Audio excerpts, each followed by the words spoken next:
I found my stuff in garbage bags at the gate. My wife stood there with her office lover. I have upgraded. I can't live with a loser anymore. I burst out laughing, got in my car, and drove away. 4 months later, my wife sent 69 messages. Where are you?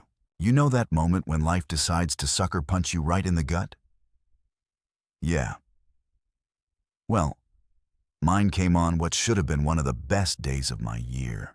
I'm talking about the kind of day where you walk a little taller, where you actually believe in that whole American dream they feed you in high school. For months of kissing corporate ass, playing nice with suits who couldn't tell a Phillips head from their own rear end. And finally, I'd landed the contract that was going to change everything. The Kellerman Project. A complete commercial renovation worth more than I'd made in the past 2 years combined. We're talking about the kind of money that pays off trucks, puts kids through college, and maybe even gets you that cabin by the lake you've been dreaming about since you were 25 and stupid enough to think 30 was old. So there I was, cruising down Maple Street in my beat-up F-150, windows down, classic rock blasting, feeling like I could take on the world. Hell, I was practically rehearsing my victory speech to Marissa. Baby, we did it. Your husband just became a legitimate businessman. I was even thinking about stopping at that fancy wine shop downtown, the one where a single bottle costs more than most people spend on groceries, because tonight was going to be special. Man, was I an idiot. I turned into our driveway. Our driveway, the one I'd been paying the mortgage on for 8 years, and my brain just stopped. You know when you're watching a horror movie and the music gets all ominous right before the killer jumps out? That's what this felt like. Except instead of some psycho in a hockey mask, I got something way worse. Reality. Black garbage bags. Not one, not two, but a whole freaking parade of them lined up along our white picket fence like some twisted welcome committee. And I'm not talking about your standard kitchen trash bags either. These were the heavy-duty contractor-grade bags that cost extra because they don't rip when you're hauling out the remnants of your life. Every single bag was stuffed to the breaking point with my stuff. My stuff.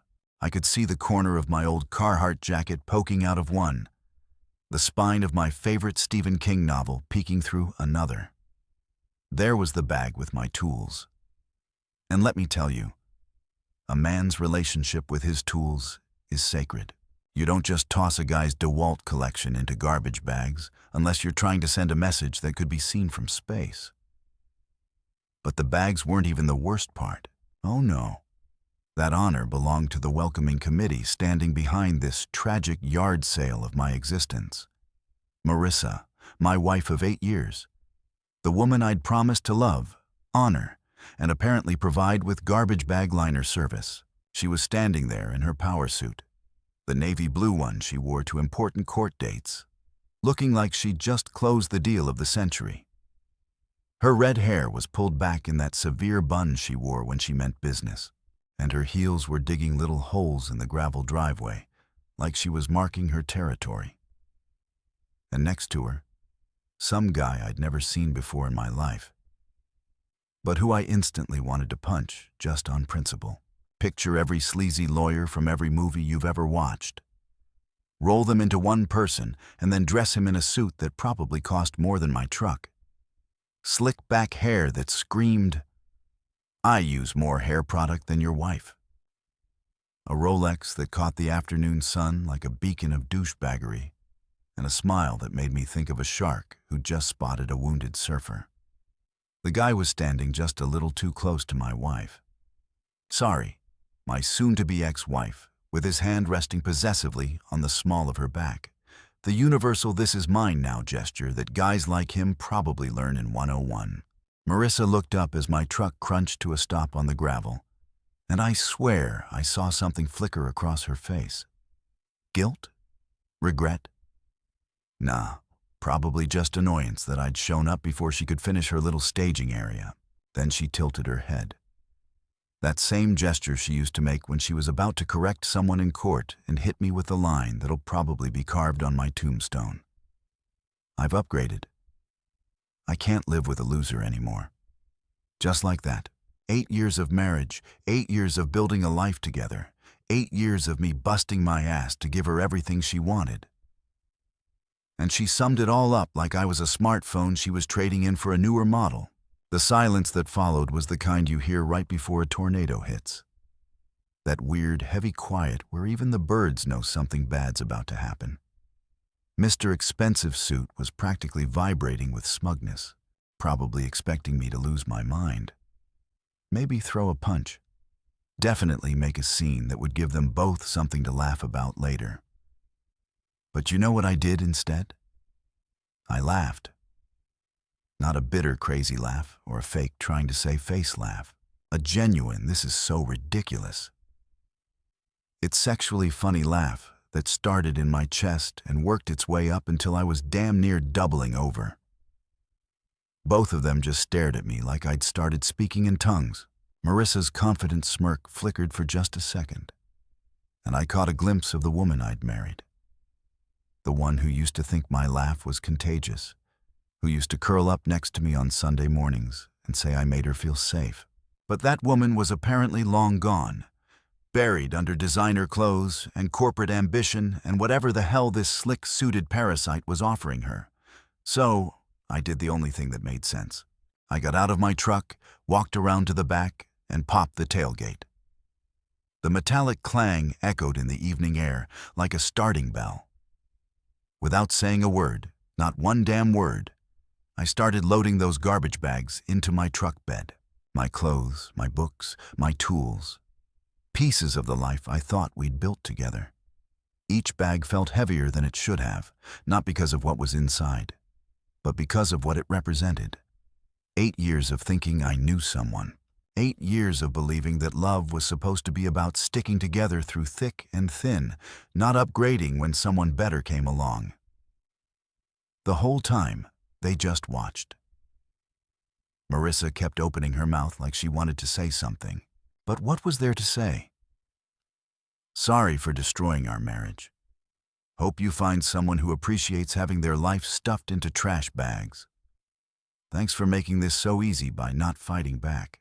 When the last bag was loaded and the tailgate was closed, I got back in my truck, cranked the engine, and put it in reverse. Still hadn't said a single word. Still hadn't given them the satisfaction of seeing me break down or beg or make promises about changing or being better.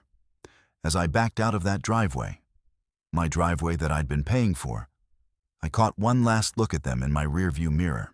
Mr. Upgrade had his arm around Marissa's shoulders now, probably whispering sweet nothings about how much better her life was going to be without me dragging her down.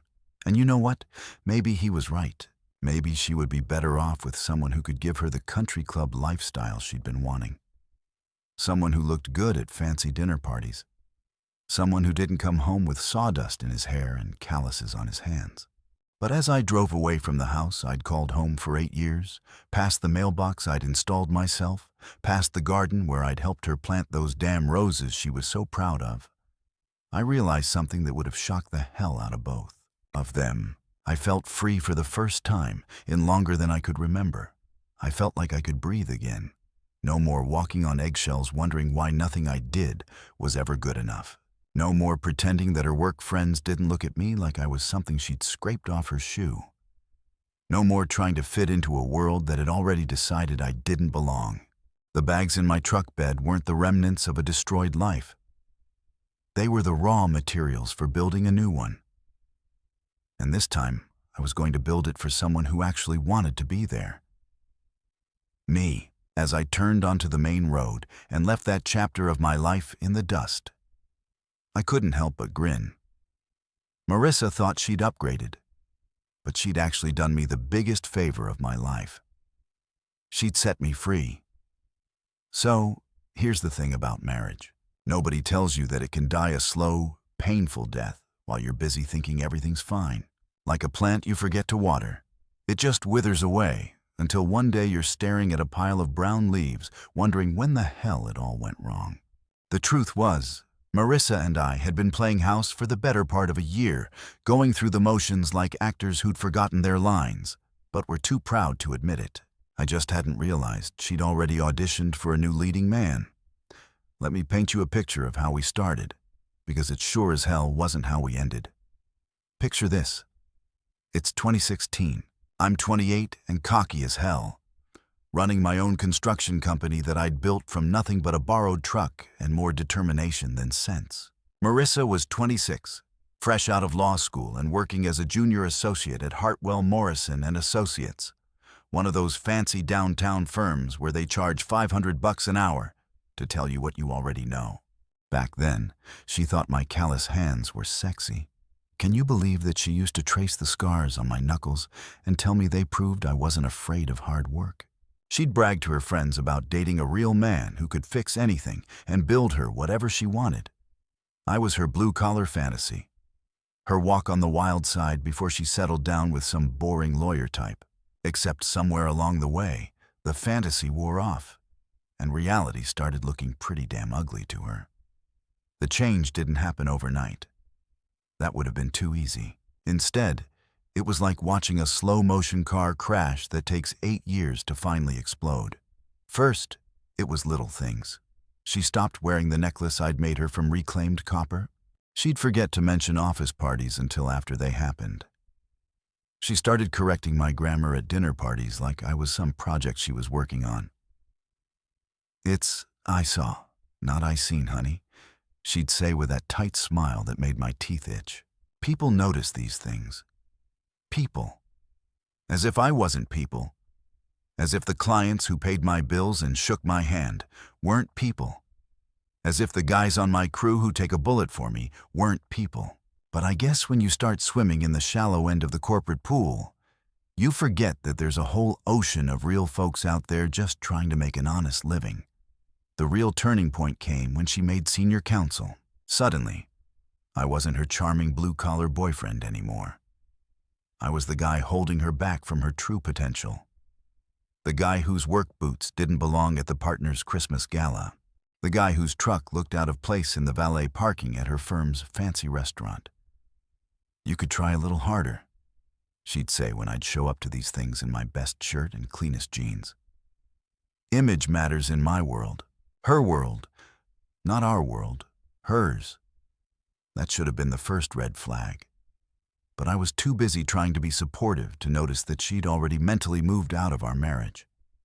The work friends started multiplying like rabbits. Bradley from mergers and acquisitions. Jennifer from corporate litigation. And of course, Dominic from the corner office with the view of the harbor and the ego to match. Suddenly, every conversation at home started with Dominic says, or the partners think, or people at my level understand. People at her level, Jesus Christ, when did we start having levels? She'd come home from these networking events smelling like expensive wine and designer cologne that sure as hell wasn't mine. Her phone became permanently attached to her hand, buzzing with texts at all hours. When I'd ask who was me sagging her at 10 p.m. on a Tuesday, she'd get that look, part annoyance, part guilt, and mutter something about work emergencies, right? Because apparently corporate law had become a 24/7 crisis management operation that required constant communication with Dominic. Specifically, the sex dried up first, then the conversations, then the basic human courtesy of pretending she gave a damn about my day. I'd come home from busting my ass on a job site, covered in honest sweat and proud of the work I'd done. And she'd wrinkle her nose like I brought in roadkill. "Maybe you could shower before dinner," she'd suggest, already scrolling through her phone. "I have a conference call in an hour." A conference call at 8 p.m. on a Saturday with Dominic, no doubt, discussing the very important legal matter of how quickly he could get into her pants. But did I say anything? Hell no. I was the supportive husband, the guy who understood that her career was important, that she was under a lot of pressure. I made excuses for her like I was her personal PR team. She's just stressed. I tell myself things will get better when this case is over. When she settles into the new position, when Mercury stops being in retrograde or whatever. The most pathetic part, I actually believed it for a while. I convinced myself that the woman who used to leave little notes in my lunchbox was still in there somewhere, just buried under the weight of professional success. I told myself that the woman who used to drag me to bed on Sunday afternoons was just going through a phase that we'd find our way back to each other. What a goddamn joke. Looking back now, I can see exactly when she checked out of our marriage. It was right around the time she started talking about expanding our social circle and networking opportunities. Translation: she was embarrassed by me and wanted to trade up to someone who fit better with her new image. The kicker is, it wasn't like I was some deadbeat loser she'd outgrown. My business was solid, not flashy, but profitable. I had good relationships with my clients, paid my bills on time, and could fix anything that broke around the house. I wasn't rich, but I wasn't poor either. I was just regular.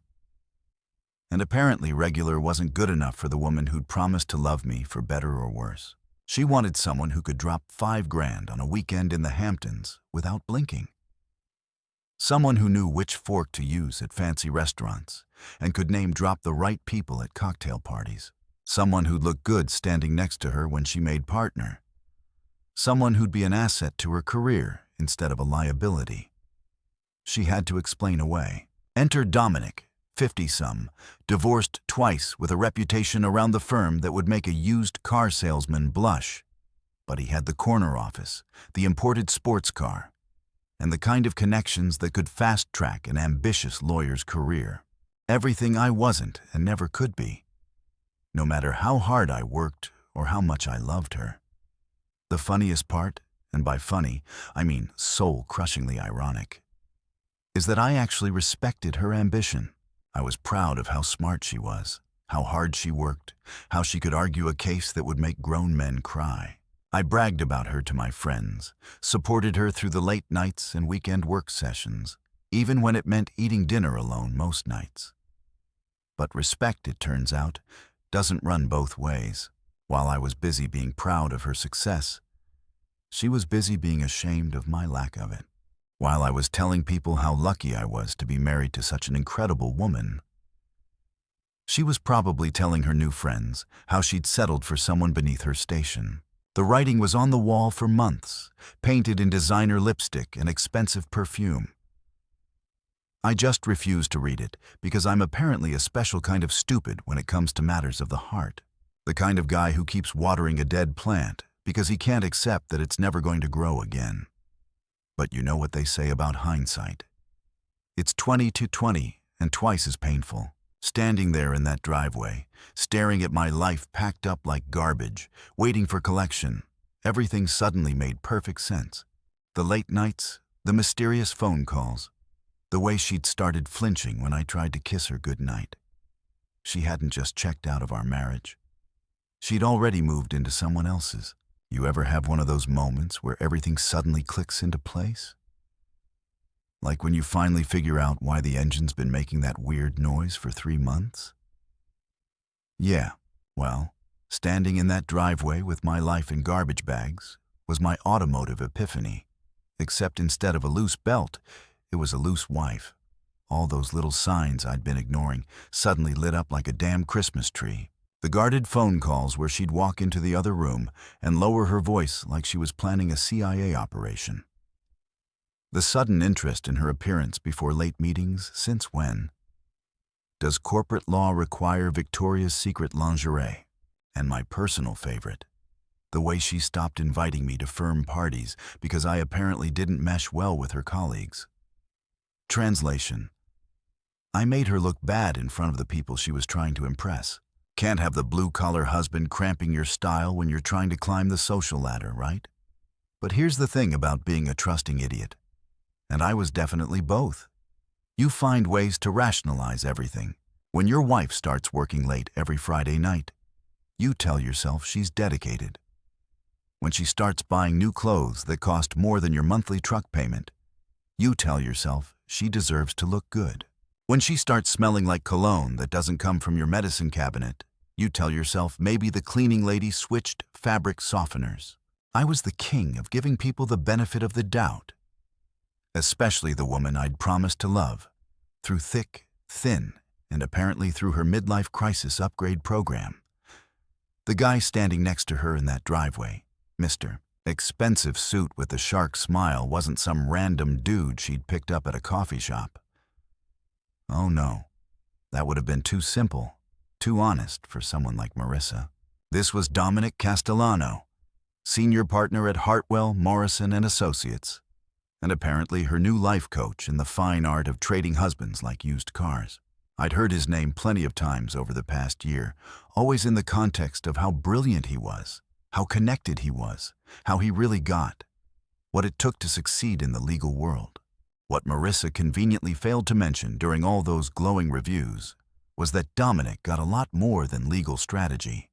The guy was a walking, talking midlife crisis, with a law degree, 52 years old, divorced twice, and not because he was unlucky in love, but because he apparently treated women like lease agreements with renewal options.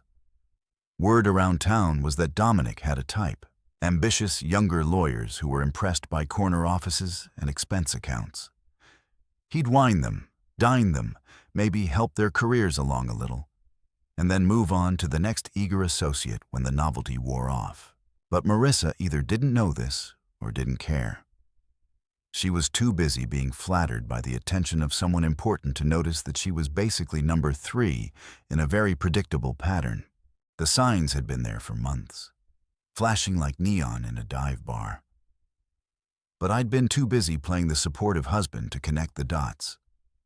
Like when she started mentoring sessions with Dominic every Thursday night. "He's helping me prepare for the partner track," she'd say, checking her makeup in the hallway mirror for the 3rd time. Image and presentation are crucial at this level, right? Because nothing says professional development like a Camelot dinner at Romano's, the most expensive Italian joint in town. I know because I saw the credit card statement.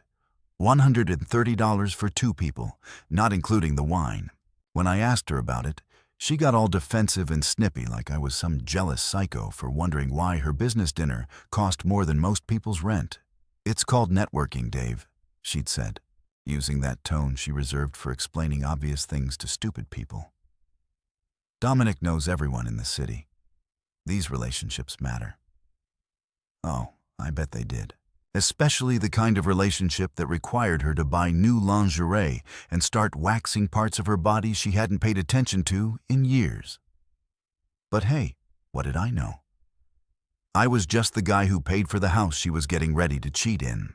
The Thursday night mentoring sessions turned into Friday night strategy meetings. Then Saturday afternoon case reviews. Then Sunday brunch discussions about career development. By the time I realized what was happening, Dominic had basically moved into our marriage without me noticing. The worst part, the absolute soul-crushing, ego-destroying worst part, she didn't even try to hide it toward the end. She'd come home from her meetings with that satisfied glow that had nothing to do with legal victories and everything to do with getting what she'd been missing at home.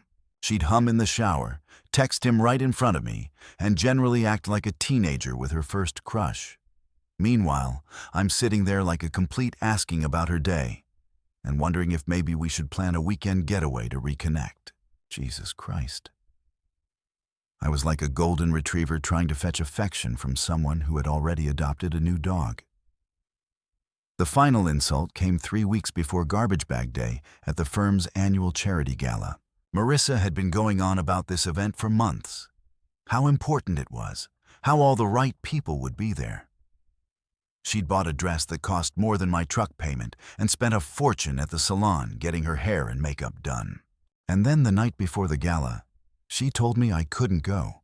"There's been a change in the seating arrangements," she said, not even looking up from her phone.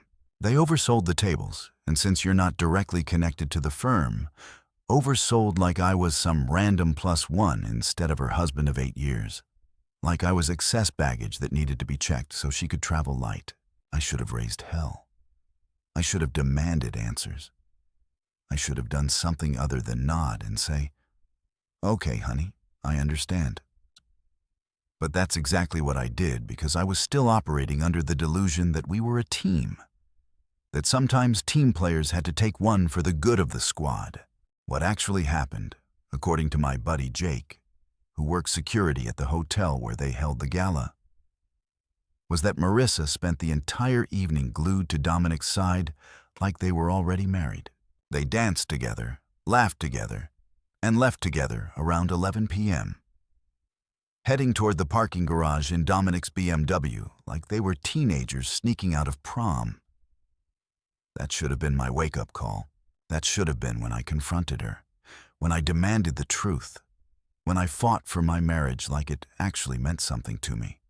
Instead, I waited up until 2 a.m. for her to come home, genuinely worried that something bad had happened. When she finally walked through the door, lipstick smudged and hair slightly messed up, I asked if she was okay. "Just tired," she said, avoiding eye contact.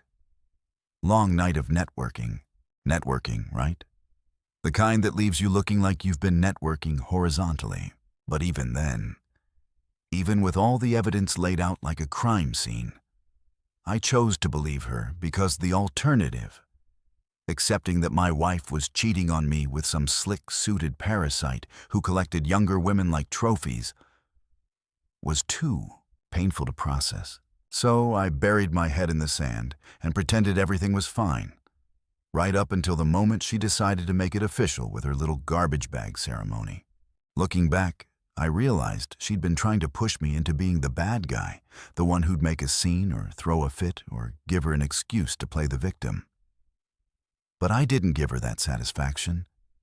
Instead, I gave her exactly what she wanted, a clean break with no drama, no fight, and no reason for anyone to question who the real villain was in this story.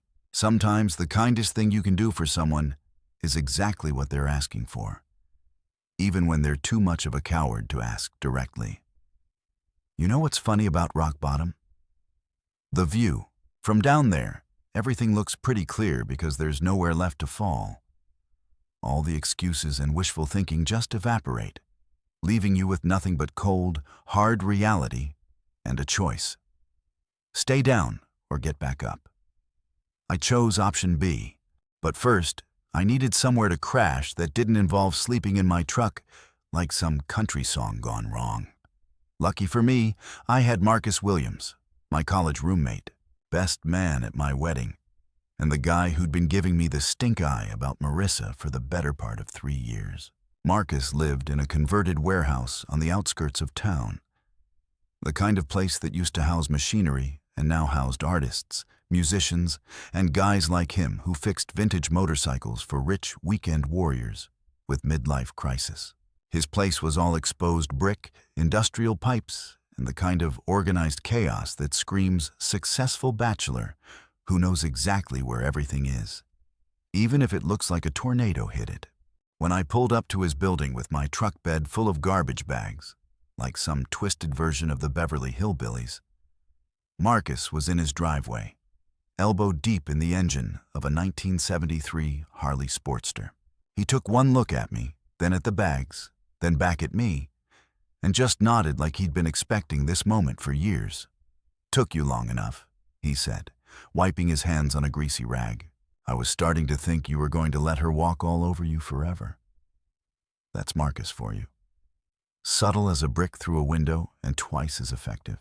The guy had zero filter when it came to telling people what he thought, which is probably why he'd never gotten married himself. Too much work, he'd say whenever someone asked. I like my drama limited to engine problems and the occasional customer who thinks chrome can fix stupid. I killed the engine and just sat there for a minute, feeling the weight of the day settling on my shoulders like a lead blanket. Part of me wanted to explain the whole thing, the garbage bags, the smirking suit, Marissa's little upgrade speech. But Marcus wasn't the kind of guy who needed explanations. He was the kind of guy who dealt in actions and consequences. And right now, the consequences were pretty damn obvious. "You got room for a temporarily displaced construction worker?" I asked, climbing out of the truck. "Brother, I got a whole guest room that's been waiting for this exact situation," he said, grabbing 2 of the heavier bags without being asked. "Beers in the fridge, guest beds already made up, and the Wi-Fi password is Marissa sucks." All one word. Capital M, capital S. I stared at him. Seriously changed it about 6 months ago when she started acting all high and mighty at my birthday party, he said with a grin that could have powered half the city. Sometimes I'm psychic. Sometimes I'm just prepared. Today I'm both. That's when I knew I was going to be okay. Not great, not happy, but okay. Because sometimes you need someone in your corner who saw the train wreck coming and still bothers to keep the guest room ready for when you finally crawl out of the wreckage. Marcus's place was exactly what I needed. No memories of Marissa. No reminders of the life I'd thought we were building together. No traces of expensive perfume or designer handbags or anything else that might make me second-guess my decision to walk away. Just honest-to-God bachelor simplicity, a comfortable bed, a functioning shower, and a refrigerator stocked with beer and leftover pizza. House rules are simple, Marcus said, cracking open 2 Coronas and handing me one. No moping, no drunk dialing, and absolutely no talking about getting her back. This is a recovery zone, not a pity party. What if I want to talk about keying her car? I asked. Only half joking. That's what they make punching bags for, he said, pointing to the heavy bag hanging in the corner of his workshop. Channel that anger into something useful, like figuring out what the hell you're going to do next, what I was going to do next. That was the million-dollar question, wasn't it? For 8 years, my life had been built around being half of a couple. Joint checking accounts, shared goals, plans that involved both of us growing old and arguing about what to watch on Netflix. Now, I was flying solo again, and I wasn't sure I remembered how to be just me. But sitting there in Marcus's converted warehouse, drinking beer, and listening to him tell stories about the idiots who'd brought him bikes to fix that week, I started to feel something I hadn't felt in months. Peace. No walking on eggshells, no wondering if I'd said the wrong thing. No analyzing every conversation for hidden meanings or passive-aggressive digs about my career choices. Just 2 guys, 2 beers, and the kind of comfortable silence that comes from real friendship. You know what you need? Marcus said after we'd finished our second round. You need to disappear for a while. Go completely off the grid. No social media, no mutual friends, no way for her to keep tabs on what you're doing or where you're going. What? Like witness protection? More like strategic withdrawal. He said, think about it. She's expecting you to come crawling back, begging for another chance, maybe making some grand gesture to win her back.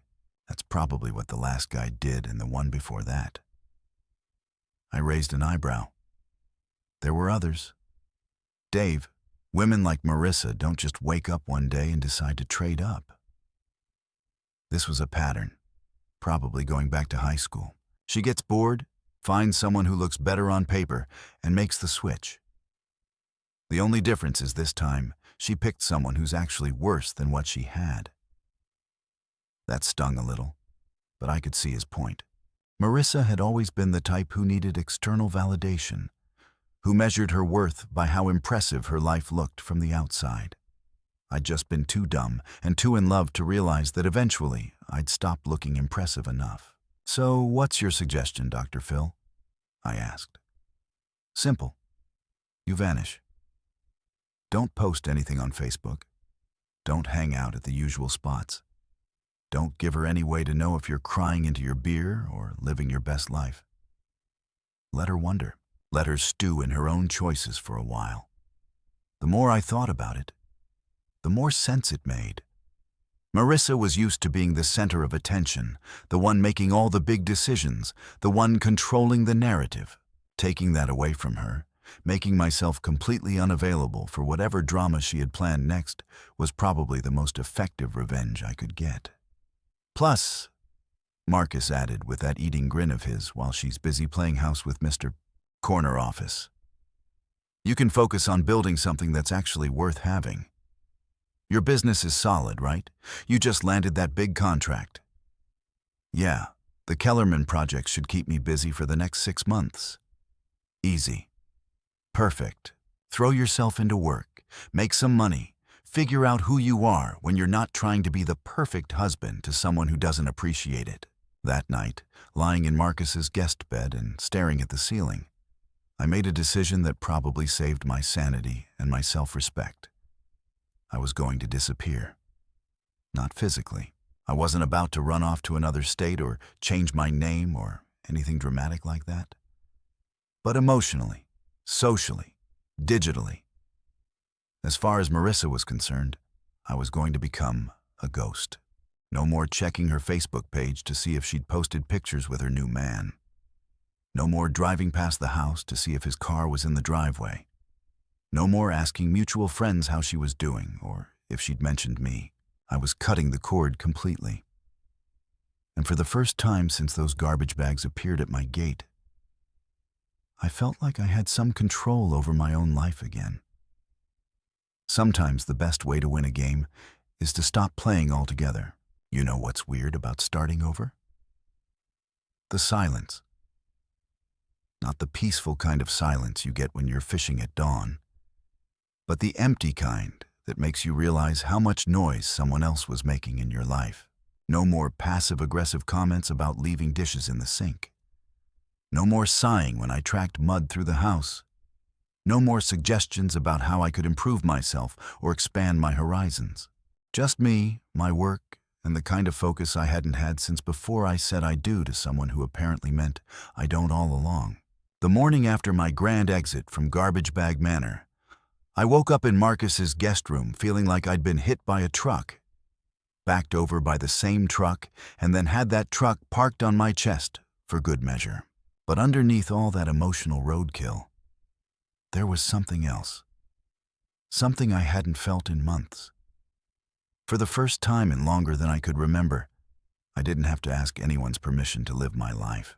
I didn't have to check with the boss lady about weekend plans or explain why I wanted to take on certain jobs or justify spending my own damn money on tools I needed for work. I was officially captain of my own ship again.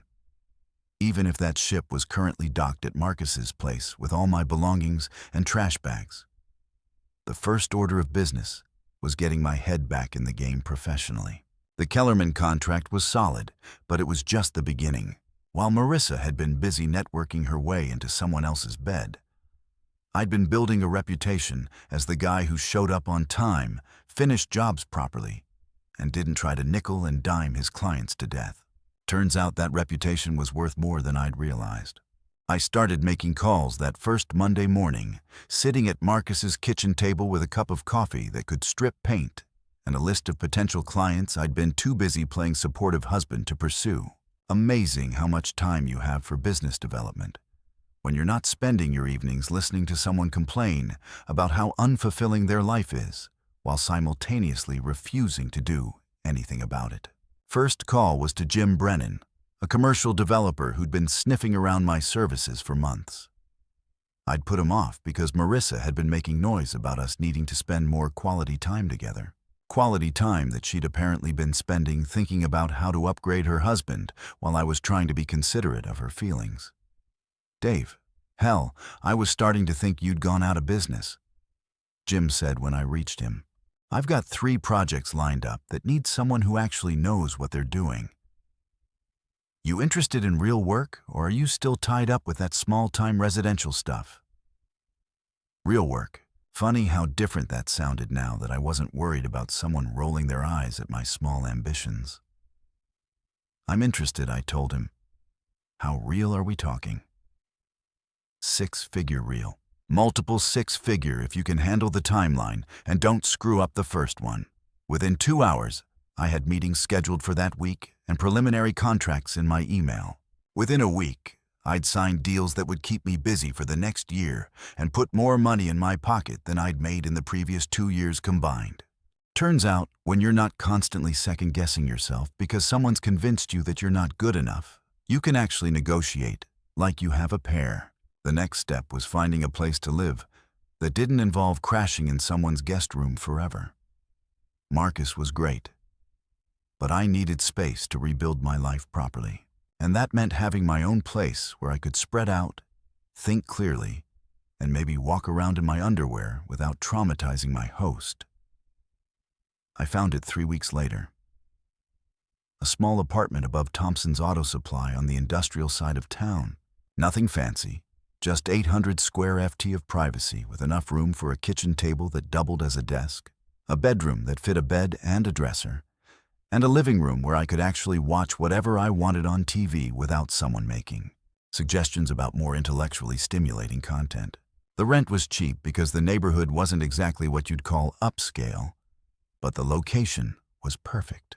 5 minutes from my storage unit where I kept my tools and equipment, 10 minutes from most of my job sites, and far enough from the fancy part of town that I didn't have to worry about running into Marissa and her new sugar daddy at the grocery store. But the real beauty of the place was what it represented. Complete independence. No shared anything, no compromises, no joint decisions about furniture or paint colors or whether we needed a decorative throw pillow that cost more than my work boots. I furnished it with stuff from thrift stores and garage sales, a kitchen table that had seen better days but was solid enough to hold blueprints, a couch that was comfortable even if it didn't match anything else, and a bed that was big enough for me and nobody else. Simple, functional, honest furniture that didn't pretend to be something it wasn't. Kind of like me, come to think of it. The work became my therapy. There's something about building things, creating something useful with your hands that puts everything else in perspective. When you're focused on making sure a wall is plumb or a joint is tight, you don't have time to obsess over why your wife decided you weren't good enough anymore. You just focus on the task at hand and take satisfaction in doing it right. The Kellerman project was a complete renovation of a small office building downtown, gutting the interior and rebuilding it to accommodate a growing tech startup. The kind of work that required precision, creativity, and the ability to solve problems on the fly when you discovered that the original building plans bore no resemblance to what was actually behind the walls. In other words, exactly the kind of challenge I lived for. I threw myself into that job like a man possessed. 12-hour days became the norm. Not because I had to, but because I wanted to. For the first time in years, I was working for me, building something I could be proud of, making decisions based on what was right for the project instead of what would impress someone at a dinner party. The clients noticed. Word got around.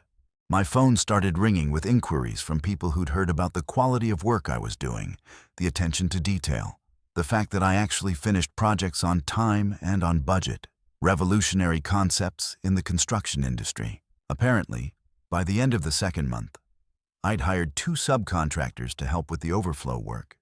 By the end of the third month, I was turning down jobs because I was booked solid through the end of the year. The business that Marissa had always referred to as my little construction thing was suddenly bringing in more money than her fancy lawyer salary. The irony was delicious, but the best part wasn't the money or the success or even the vindication of knowing that I'd been right about my potential all along. The best part was the silence. Not the empty silence of loss, but the full silence of contentment.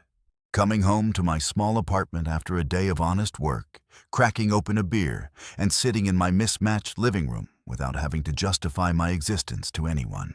No one to tell me I was too tired, too dirty, too simple, or too satisfied with small ambitions. Just me, my work, and the growing realization that maybe being upgraded was the best thing that had ever happened to me. Sometimes the trash takes itself out, and all you have to do is not chase after the garbage truck. Here's the thing about small towns masquerading as cities. Everybody knows everybody's business, whether you want them to or not. And when you make a dramatic exit from your marriage like I did, people talk. They whisper at coffee shops, they gossip at barbecues, and they sure as hell love to play telephone with the juicy details of other people's relationship disasters. The funny part, I was completely off the radar by choice, living my quiet little life above the auto supply store, working my ass off and minding my own damn business. But information has a way of finding you. Like rain through a leaky roof, it seeps in through the cracks, whether you want it to or not. My first taste of gossip from the old life came about 6 weeks after my grand exodus, courtesy of Mike Patterson, one of my regular suppliers. Mike ran Patterson's Hardware and had been selling me nails, screws, and sage advice for the better part of 5 years. The guy knew everyone in the construction business and most of their personal drama, too. "Heard your ex-wife's been making the rounds at all the fancy places in town," he said, loading 2 Oaks 4s into my truck. Romano's, that new steakhouse on 5th Street. Even that pretentious wine bar where they charged $20 for a glass of grape juice. I kept stacking lumber like I hadn't heard him. But Mike wasn't the type to take a hint when there was gossip to be shared. Apparently, she's been playing dress-up with that lawyer fellow, acting like she's the queen of the social scene. He continued, "My wife saw them at the country club last weekend, and she said, 'Your ex was wearing enough jewelry to fund a small country.'" That got my attention. Marissa had never been much for flashy jewelry when we were married, said it was tacky, unprofessional. But I guess when you're trying to impress a guy who collects younger women like trophies, a little bling goes a long way. "Good for her," I said. Which wasn't entirely true, but seemed like the right thing to say. "Hope she's happy." "That's big of you, Dave," Mike said, then lowered his voice like he was about to share state secrets. "Between you and me, though, I don't think it's going to last. My brother-in-law works security at her law firm, and he says, this dominant character has a reputation. A reputation." Now, there was a polite way of saying the guy was a serial cheater with commitment issues and a wandering eye. But hey, Marissa was a smart woman. Surely she'd done her homework before deciding to upgrade. Right. And I was the Easter Bunny.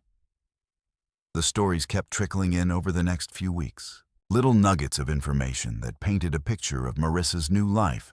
She'd been spotted at the theater, at gallery openings, at charity events where the champagne cost more per bottle than most people made in a day. Always with Dominic, always dressed to the nines, always playing the part of the successful lawyer's arm candy. It was like watching someone perform in a play they'd been rehearsing for years.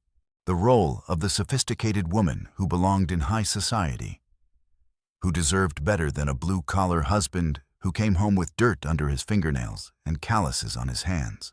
Tommy Rodriguez, who ran the deli where I grabbed lunch most days, had his own intel to share. His cousin worked catering for the fancy events around town, and apparently Marissa had become a regular fixture at the kind of parties where people stood around discussing wine pairings and vacation homes in the Hamptons. "She's got a new look," Tommy told me, making my usual roast beef sandwich, all designer clothes and professional highlights. My cousin says she acts like she's been rich her whole life. You know, like she forgot she used to shop at Target and clip coupons like the rest of us. That stung a little, not gonna lie. Not because I missed her, but because it confirmed what I'd suspected all along. That she'd been ashamed of our life together, embarrassed by the simple, honest existence we'd built. To hear that she was now pretending that version of herself had never existed was like getting slapped by a ghost. But the most interesting piece of gossip came from an unexpected source, Janet Morrison, whose husband worked at the same law firm as Marissa. Janet and I had met a few times at firm parties back when I was still invited to such things, and she'd always seemed like one of the few genuine people in that whole pretentious crowd. I ran into her at the grocery store on a Thursday evening, both of us clearly in the gras for dinner mode that marked the end of a long workday. "Dave," she said, looking genuinely happy to see me. "How are you doing? I heard about, well, everything." "I'm good," I said and meant it. "Really good, actually. How are things with you?" "Oh, same old corporate drama," she said. Then looked around like she was checking for spies. "Listen, I probably shouldn't say anything, but I thought you should know your ex-wife's situation isn't as perfect as she's been making it seem." Now, that was interesting. I grabbed a frozen pizza and tried to look casual while she dropped some truth bombs in the frozen food aisle. Dominic's been well. Let's just say he's been taking a lot of long lunches with the new associate, Jennifer Walsh. And when I say long lunches, I mean they're usually gone for 3 hours and come back looking like they've been discussing more than legal briefs. Jennifer Walsh. I remembered that name from Marissa's endless stories about her brilliant colleagues. Young, ambitious, fresh out of Harvard Law School, and apparently Dominic's next project in his ongoing series of workplace mentoring relationships. Marissa doesn't know, I asked, trying to keep my voice neutral. Oh, she knows, Janet said with a look that could have curdled milk.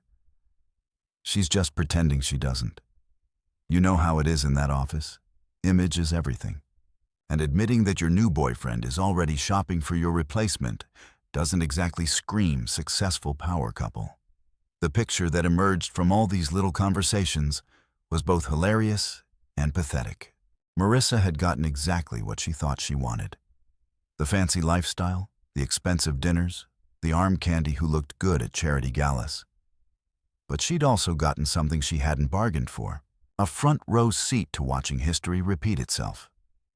Because here's the thing about guys like Dominic. They don't change their patterns just because they find someone new. They're like sharks, constantly moving, constantly hunting, always looking for the next meal. And Marissa, for all her intelligence and legal training, had apparently missed that crucial detail in her rush to upgrade. The best part, she couldn't exactly complain to anyone about it. After all, she was the one who'd thrown away a loyal husband for a chance at the high life. She was the one who'd made the trade, convinced she was getting the better deal. Now she was stuck pretending everything was perfect while watching her new man do exactly what he'd done to his previous wives. As Marcus would say, karma's but sometimes she's also a comedian. I kept all this information to myself. Filed it away like evidence in a case I wasn't planning to prosecute. It wasn't that I wanted to see Marissa fail. Despite everything, I didn't wish her actual harm. But there was a certain satisfaction in knowing that the grass on the other side of the fence was looking a little brown around the edges. Sometimes the best revenge is just living well and letting other people dig their own graves. And sometimes, if you're really lucky, you get to hear about the digging from reliable sources who shop at the same grocery store. Exactly 4 months after I loaded my life into garbage bags and drove away from the worst decision Marissa ever made, my phone decided to have a seizure. I was standing on a ladder at the Henderson job site, installing crown molding in what was going to be the fanciest conference room this side of Manhattan, when my phone started buzzing like an angry hornet trapped in my back pocket. First buzz, I ignored it. Second buzz, I figured it was probably Jim calling about the delivery schedule. Third, buzz had me climbing down to check if there was some kind of emergency. The number on the screen made me do a double take. Marissa, the woman who'd made it crystal clear that I was no longer worthy of her upgraded lifestyle, was apparently trying to reach me. After 4 months of radio silence, she'd suddenly remembered my phone number. I stared at the screen for a few seconds, then hit decline.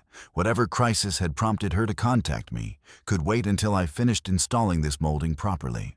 Some things are more important than drama, and getting paid is definitely one of them. But the phone kept buzzing and buzzing and buzzing some more. By lunch break, I had 17 missed calls, 12 voicemails, and a text message thread that looked like someone had drunk dialed their therapist and their ex-husband at the same time. I sat in my truck with a sandwich and a Coke, scrolling through what could only be described as a digital meltdown in real time. The text started reasonable enough. "Dave, I need to talk to you. Please call me back. This is important. Can you please just answer your phone? I know you're getting these messages. Why aren't you responding?" Then they took a turn toward desperate. "Please, I really need to hear from you. Something's happened and I don't know who else to call. I made a mistake." "Okay, we need to talk about this." And finally, they landed squarely in Crazy Town. You're being completely childish by ignoring me. I don't know why you're acting like this is all my fault. Fine, be that way. But when you're ready to act like an adult, I'll be waiting. Followed immediately by, please just call me back. I'm sorry for the last message. 69 messages in total. I counted them twice because the numbers seemed too ridiculous to be real. 69 separate attempts to get my attention from someone who'd literally thrown my stuff in garbage bags and told me I wasn't good enough for her anymore. The voicemails were even better. I listened to them while I finished my sandwich, like tuning into the world's most pathetic radio drama. The progression was fascinating from a psychological standpoint. Desperation masquerading as urgency, followed by anger disguised as righteous indignation, followed by genuine panic that she was trying to dress up as concern. Dave, it's me. Look, I know things ended badly between us, but I really need to talk to you about something important. Call me back as soon as you get this. That was voicemail number 1. By voicemail number 7, the mask was starting to slip. I don't understand why you're being so stubborn about this. I'm trying to reach out here and you're acting like I don't exist. That's not like you. Not like me, right? Because the me she knew was the guy who jumped whenever she snapped her fingers, who apologized when she had bad days, who bent over backward to make her happy even when she was busy planning her exit strategy. That version of me would have called her back after the first message. Probably would have dropped everything to rush to her rescue. Too bad for her. That guy got evicted along with everything else in those garbage bags. Voicemail 12 was where things got really interesting. Fine, Dave. If you want to play games, we can play games. But you should know that I'm going through something really difficult right now. And the fact that you're choosing to be petty instead of supportive says a lot about who you really are as a person. Ah, there it was. The classic manipulation move. Turning her crisis into evidence of my moral failings because apparently not being available 24/7 for my ex-wife's emotional emergencies made me a bad person. Never mind that she'd made it pretty clear she didn't want my support anymore when she decided to upgrade to a newer model. But the real prize was voicemail number 15, where she finally let the truth slip out between the guilt trips and manufactured outrage. Look, things with Dominic didn't work out the way I thought they would. Okay? He's not the person I thought he was, and I don't have anywhere else to turn right now. So, please just call me back. Please. Bingo. There it was, buried under all the manipulation and blame shifting and attempts to make this, somehow, my fault. Mr. Her upgrade had apparently shown his true colors. And suddenly, the woman who couldn't live with a loser anymore was discovering that her winner wasn't quite the prize she'd thought he was. I finished my sandwich and scrolled back through the text messages, looking for clues about what exactly had gone wrong in Paradise. The answer came in message number 43, sandwiched between 2 attempts to guilt me into responding. I saw him with Jennifer Walsh at Romano's last night. They looked close, really close. Jennifer Walsh, the young Harvard Law graduate that Janet had mentioned seeing Dominic with during their extended lunch meetings. Apparently, those mentoring sessions had progressed to after-hours dining experiences, and Marissa had gotten a front-row seat to watching her upgrade get upgraded himself. The beautiful irony of the situation wasn't lost on me. The woman who dumped her loyal husband because she deserved better had just discovered that her better option was busy deserving someone else. The guy she'd chosen specifically because he was more successful, more sophisticated, more worthy of her elevated status, had turned out to be exactly what everyone except her had known he was from the beginning. A serial trader who collected women like business cards. I could picture the whole scene. Marissa, dressed to the nines for what she probably thought was going to be a romantic dinner, walking into Romano's only to see her boyfriend laughing intimately with a younger, prettier version of herself. The same restaurant where she'd probably had those business dinners with Dominic when she was still married to me, now hosting her replacement's audition dinner. The cosmic justice of it all was almost too perfect to believe. But here's what really got me. The sheer audacity of thinking she could just call me up and expect me to be her emotional support system after everything that had happened. Like I was some kind of backup generator she could fire up whenever her main power source failed. Like 4 months of complete silence and a garbage bag eviction notice could be erased with a few desperate phone calls. The entitlement was breathtaking. She'd burned our bridge, salted the earth, and probably told all her fancy new friends what a loser her ex-husband was. But now that her upgrade had shown his true colors, she expected me to drop everything and rush to her rescue like some kind of relationship emergency responder. Not happening. Not today. Not tomorrow. Not ever. I deleted all the voicemails without listening to the rest, cleared the text thread, and blocked her number. Then I climbed back up my ladder and got back to work on that crown molding because, unlike some people's life choices, it was actually worth finishing properly. Sometimes the best response to drama is no response at all. Sometimes silence speaks louder than any words you could possibly say. And sometimes the most satisfying revenge is just letting someone else live with the consequences of their own decisions, while you focus on building something better. You know what's funny about power? Most people think it comes from making noise, throwing tantrums, demanding attention until someone gives you what you want. But real power, the kind that actually matters, comes from not needing anything from anyone. It comes from being so comfortable in your own skin that other people's desperation just bounces off you like rain off a tin roof. For 3 days after the great text message meltdown of Marissa's midlife crisis, I didn't respond to a single attempt at communication. Not the calls, not the texts, not the voicemails that probably would have made a hostage negotiator proud. I went to work, came home, grabbed dinner at Tommy's Deli, hit the gym, and slept like a baby in my small apartment above the auto supply store. It was peaceful. Blissfully. Wonderfully peaceful. Meanwhile, my phone stayed quiet. Turns out, when you don't feed the drama monster, it stops showing up at your door looking for snacks. Blocking her number had been like installing a really effective pest control system. Suddenly, my life was free of unwanted intrusions. But on the 4th day, curiosity got the better of me. Not because I missed her or wanted to get back together or felt sorry for her situation. Hell no.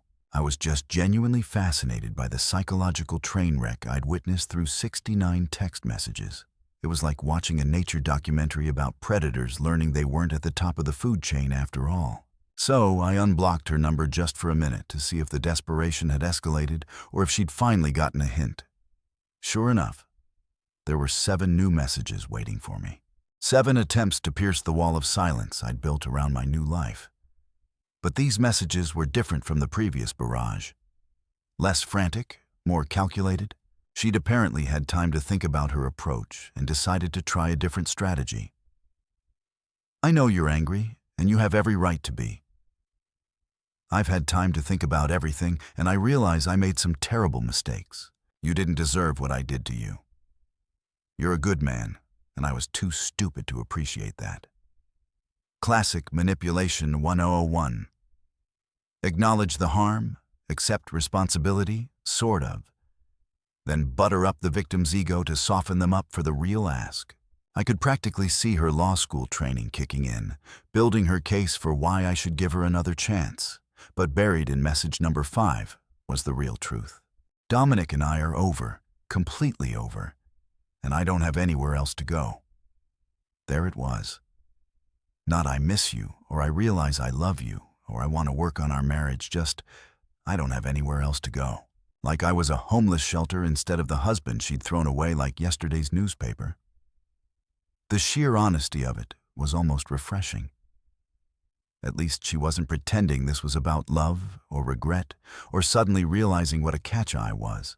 This was about convenience, pure and simple. Her upgrade had failed.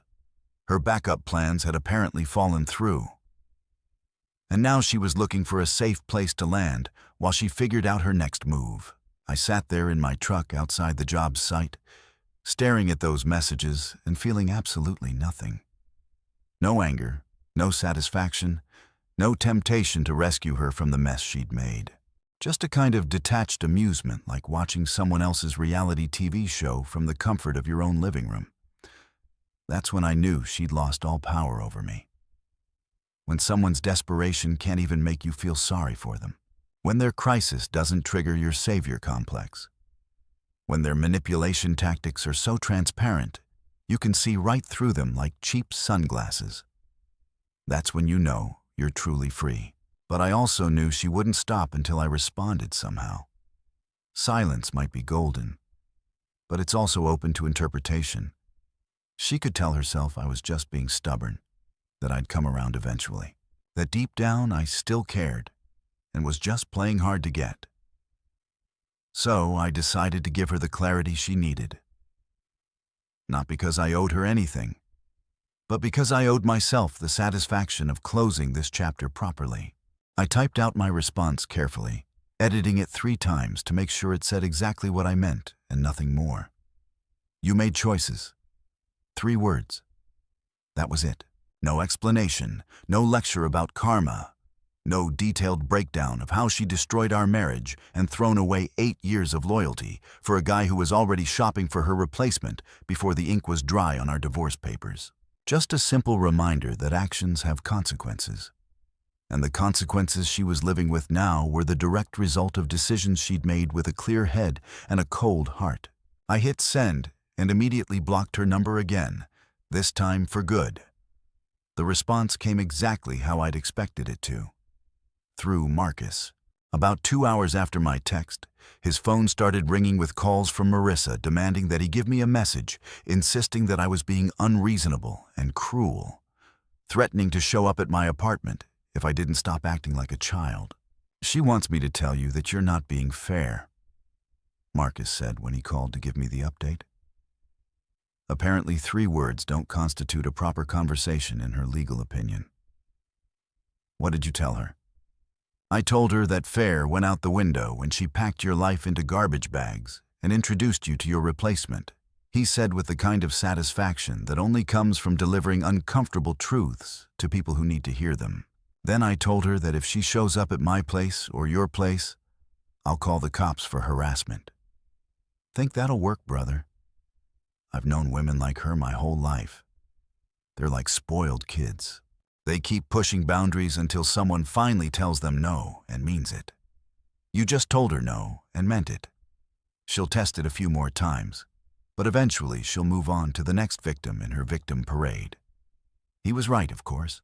Marissa was used to getting her way through persistence, charm, or manipulation. She'd probably never encountered someone who was completely immune to all 3 tactics. The idea that I genuinely didn't care about her problems, didn't feel sorry for her situation, and wasn't interested in being her emotional safety net was probably harder for her to process than Dominic's betrayal. But that was her problem to solve, not mine. Over the next week, she tried a few more angles. Messages through mutual friends, which I ignored. Attempts to reach me through my business phone, which I redirected to voicemail. And even showing up at Patterson's Hardware looking for information about my whereabouts, which Mike handled by telling her he hadn't seen me in months. Each failed attempt just reinforced what I already knew. I'd made the right choice by walking away and staying away. The woman who'd convinced herself she deserved better than me was now discovering that better was a relative term, and relative to what she had now. What she'd thrown away was looking pretty damn good. But here's the thing about throwing something away. Once it's gone, it's gone. You don't get to fish it out of the garbage when you realize you made a mistake.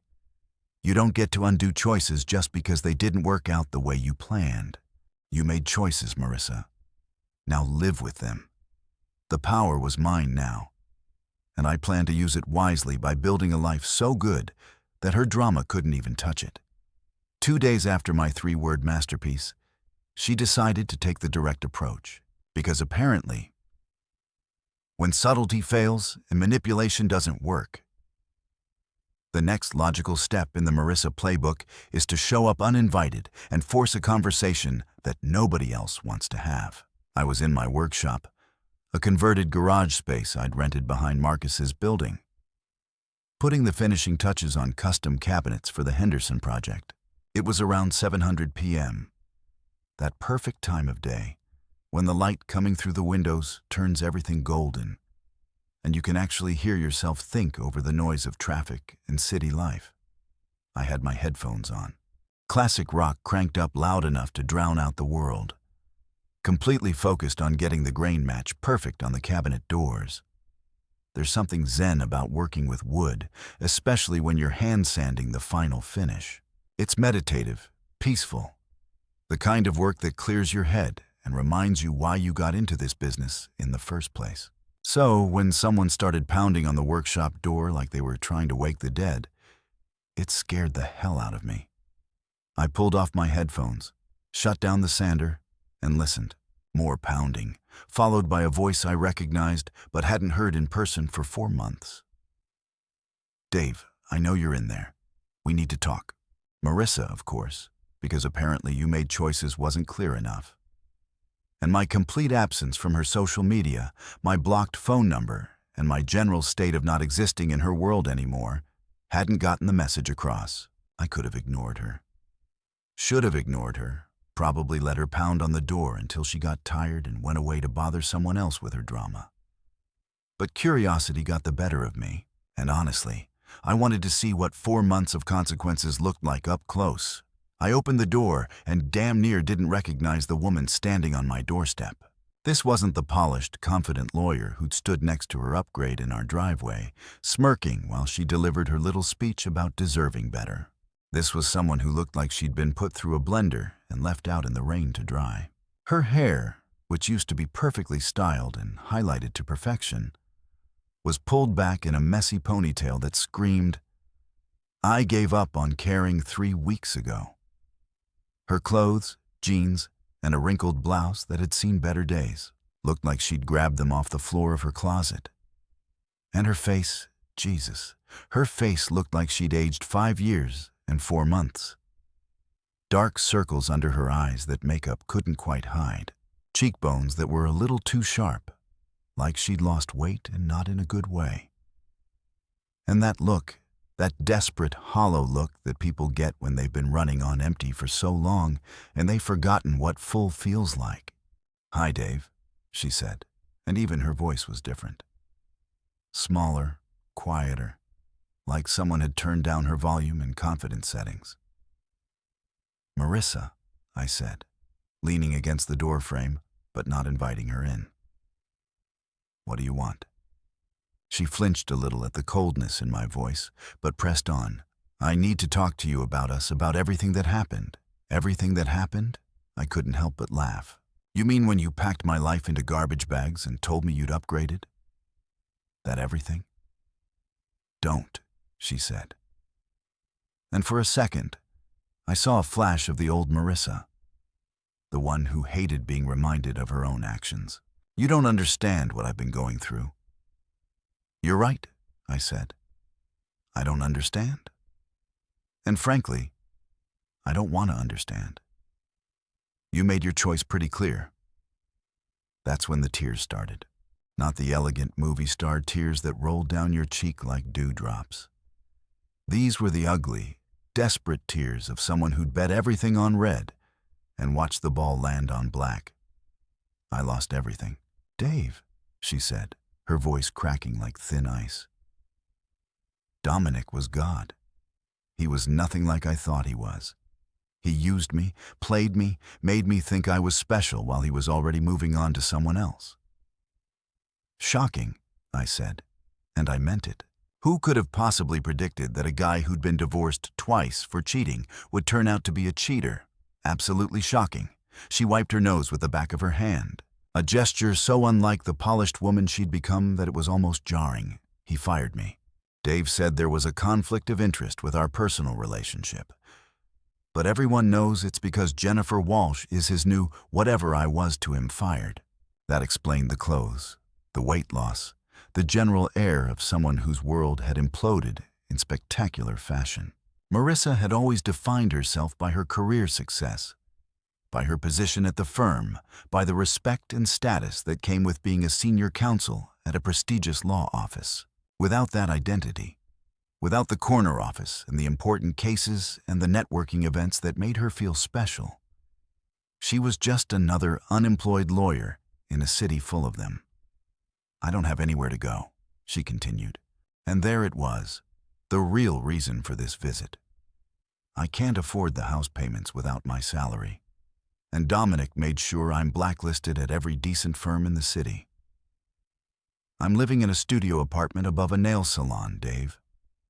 A nail salon. The horror in her voice at that last part would have been funny if it wasn't so pathetic.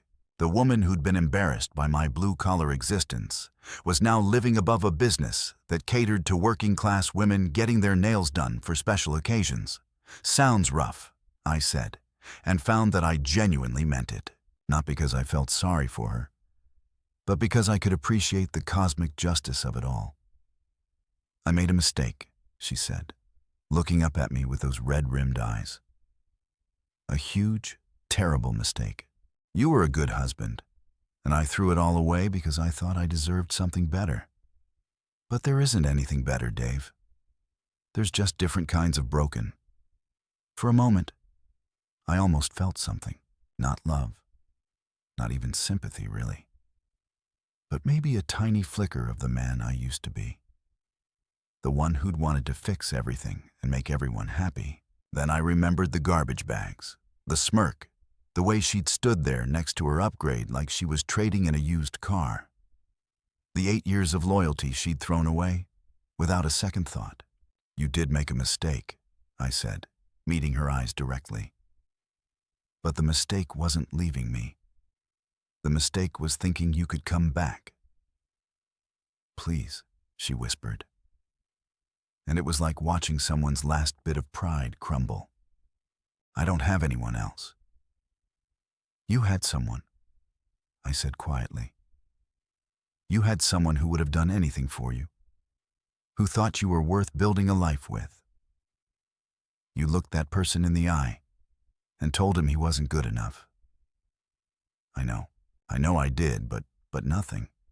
I cut her off. "You made your choice. You chose status over loyalty, appearances over substance, the possibility of something better over the certainty of something good. That was your decision to make, and you made it."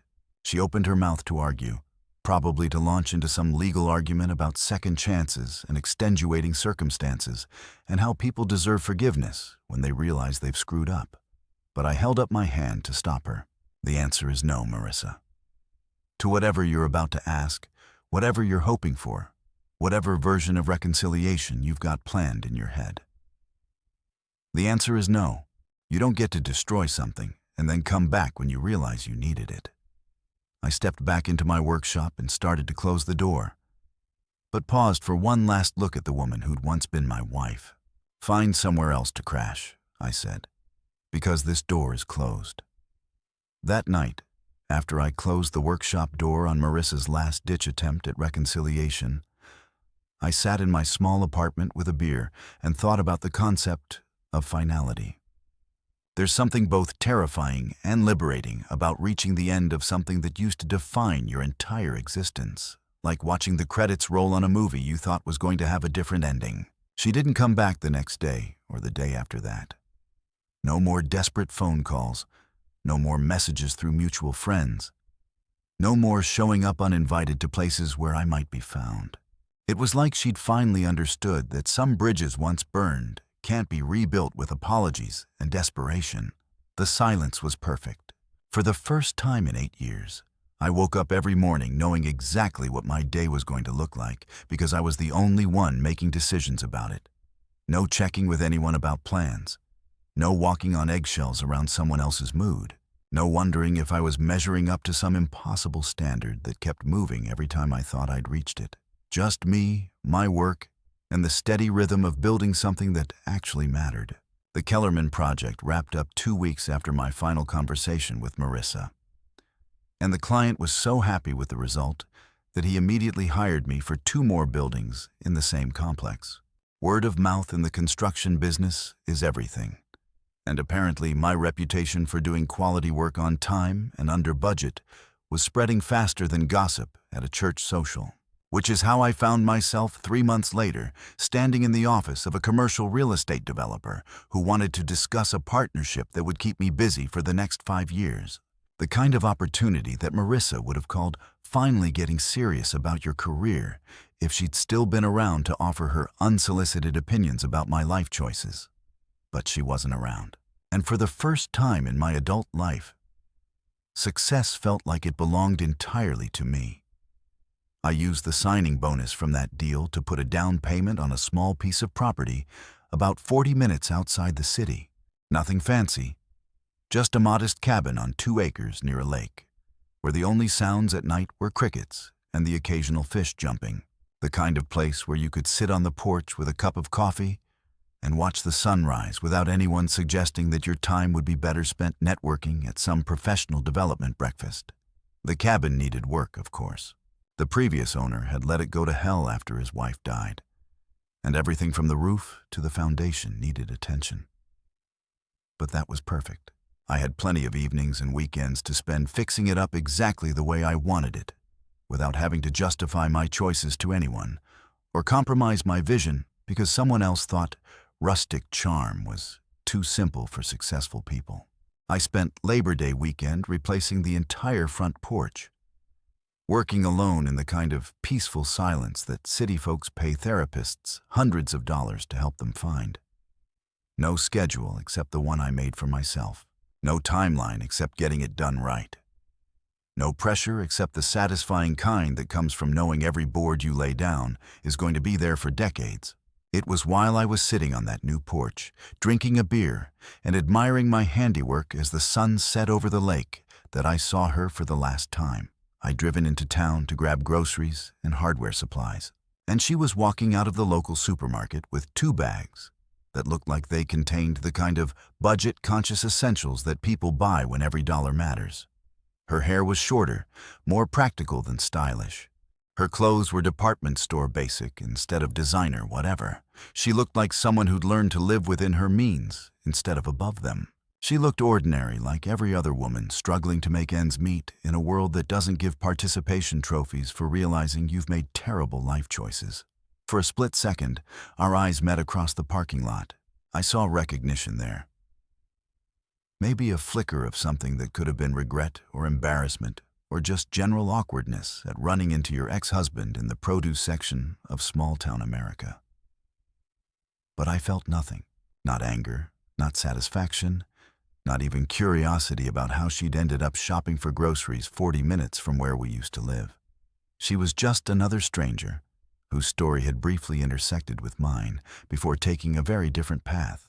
I nodded politely, the kind of acknowledgement you'd give to any acquaintance you recognized but didn't particularly want to talk to. Got in my truck and drove away.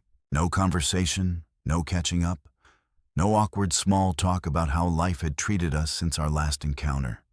Just a simple recognition that we were 2 different people, living 2 completely different lives. And that was exactly how it was supposed to be. The drive back to the cabin gave me plenty of time to think about how far I'd traveled from that day when my life had been packed into garbage bags and lined up like a yard sale. Back then, I'd felt like the victim of someone else's poor judgment, like my happiness had been stolen by someone who didn't appreciate what they had. But sitting in my truck, driving toward a home I'd chosen and paid for and built with my own hands, I realized something that would have shocked the hell out of the guy loading those bags into his pickup. Marissa hadn't destroyed my life. She'd set it free.